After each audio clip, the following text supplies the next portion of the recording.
Good morning, everyone, and welcome to my talk. I'm Alessandro Margara, professor at Politecnico di Milano, and my talk is about RStream, simple and efficient batch and stream processing at scale. This work was carried out by some truly brilliant students, Alessio Fino, Marco Donadoni, and Edoardo Morassutto, under the supervision of Professor Cugola and myself. This research focuses on distributed data processing, and in particular on software platforms that enable distributed processing of large volumes of static and dynamic data.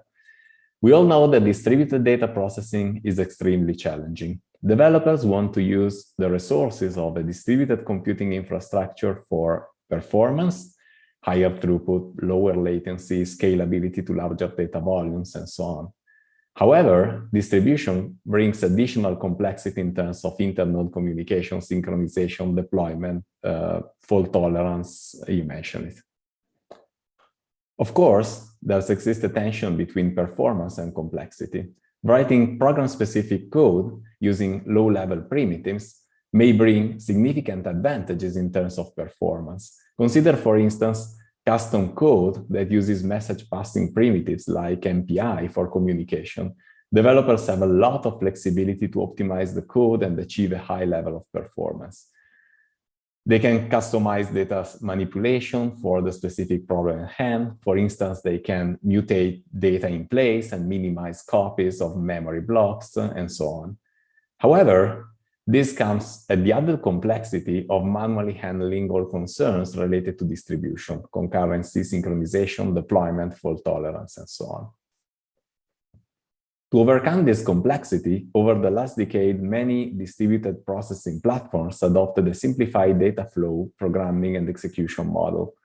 Some of the most prominent examples are Apache Spark and Apache Flink. By relying on a restricted interface, they abstract away most of the concerns about distributed execution, resulting in very low complexity. However, our experience with these platforms has shown that current data flow platforms cannot achieve the same level of performance as custom code, so they stopped before. Using Flink, we measured up to more than 1 order of magnitude lower throughput in some scenarios with respect to optimized MPI programs. This gap is also widely acknowledged in the literature. Nonetheless, data flow platforms deliver significant benefits in terms of productivity. Also, many domain-specific libraries build on top of data flow abstraction and compile into data flow programs, ranging from declarative languages for structured data processing, similar to SQL, libraries for machine learning, graph processing, and others. This further lowers the learning curve to adopt data flow systems to solve data processing tasks at scale, which brings us to the research question we address in this work. Is the performance gap with custom code inevitable in the data flow model? Or can alternative design and implementation choices lower the gap? In other words, can we build a system that improves the performance of existing data flow platforms with minimal or no penalty in terms of complexity? To answer this question, we designed and implemented RStream, a novel distributed data flow platform written in Rust. Before introducing RStream, let me first quickly summarize the data flow model on which it builds. In the data flow model, a computation is expressed as a sequence of functional transformations. In the figure, arrows represent data flows, and circles are the operators that transform input data into output data. At runtime, each operator is instantiated multiple times so that different instances can process independent partitions of the input dataset. Developers only need to specify how data is partitioned at each processing step and how individual operators process individual data elements. The platform then takes care of deploying and executing operator instances in parallel on the same or even on different machines and handling communication between instances. For instance, in the figure, you can notice that data is repartitioned between operator B and C, leading to an all-to-all communication between the operator instances.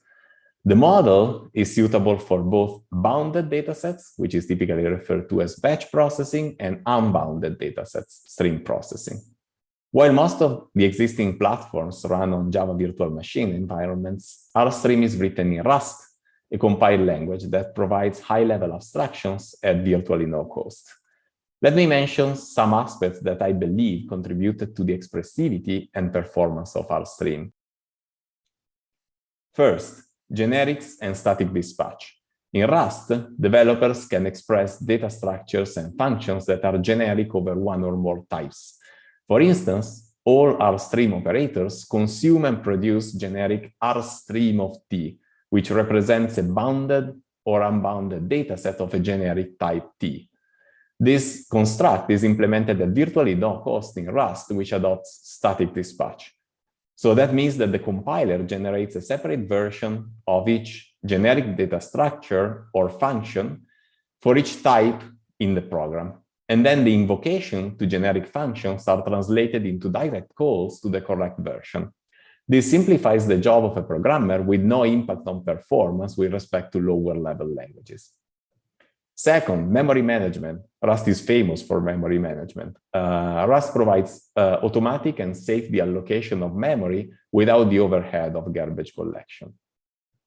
Third, traits and serialization. Traits represent a collection of functionalities, which in some cases may be automatically derived. RStream uses traits to automatically define efficient serialization and deserialization code for user-defined data, resulting in efficient code with no additional effort for the programmer with respect to languages such as Java.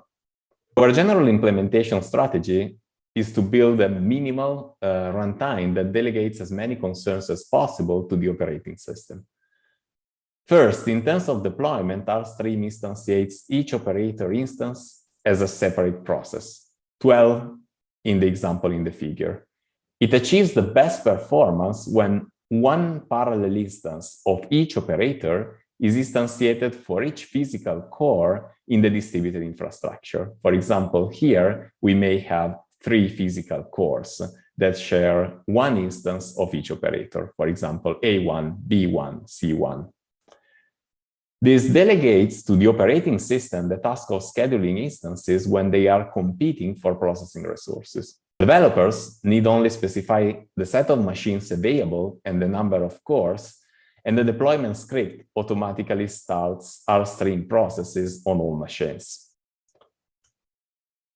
Third, processes communicate through TCP channels, exploiting flow control mechanisms implemented in TCP and avoiding re-implementing back pressure at the platform layer. And finally, this slide shows a code snippet that implements the famous word count program, which is perhaps the hello world of large-scale data processing. As you can see, RStream provides a very high-level and compact API.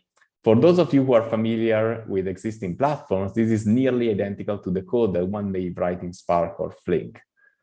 RStream already implements many operators, including various types of sources and sinks, operators for data transformation and aggregation, iterative computations, windowed computations on data streams, including event time, semantics, watermarking, and you name it. Now, to evaluate RStream, we implemented several data processing tasks. We compared our solution with a state-of-the-art data flow platform, Apache Flink, and a highly optimized custom code written in C and using MPI for communication. This table gives an intuition of the complexity of each program using lines of code as a simple metric. The code of RStream is nearly identical to that of Flink. It is also very similar to that of a sequential implementation in Rust. And that indicates that all concerns related to distribution have been abstracted away from the program. In comparison, the C MPI implementation requires much more code and forces the developer to explicitly deal with synchronization, serialization, communication, and most importantly, all these concerns are intertwined with problem-specific code, making reasoning about your program much more complex. To measure performance, we run all programs on Amazon EC2 using up to 4 instances for a total of 32 processing cores. In this graph, we measure the overall processing time for a word count program while changing the number of cores used during the computation. RStream completes the task 4.7 times faster than Flink with 32 cores. And concerning MPI, we really optimize the MPI implementation to use shared memory communication within each computer and threads instead of processes, and to avoid any unnecessary communication. Yet, it remains about 35% slower than RStream, which is kind of surprising. It took us a lot of effort in profiling the application to understand that the bottleneck was indeed in a library that was used for input parsing. After that, we came out with a super optimized version that makes strong assumptions on the input format. So it's a custom written library for input reading that makes strong assumption on the input format, something that Flink and RStream don't do. And that was required to outperform the much simpler RStream code. Also, RStream achieves the best speed up across implementations, almost 3.9 times speed up when moving from 1 to 4 machine, which is similar results in other non-iterative benchmarks, and I invite you to the paper for more details. In an iterative computation, here is a clustering algorithm, k-means, the performance gap between RStream and MPI is almost negligible.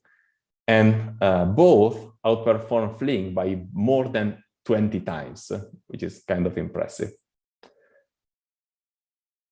Finally, to balance latency and throughput, RStream uses an adaptive buffering approach that minimizes the overhead of network traffic by sending multiple packets together, but limiting the impact on latency using timeouts. So after a while, even if you don't have many packets to send, you send them anyway to avoid, latency.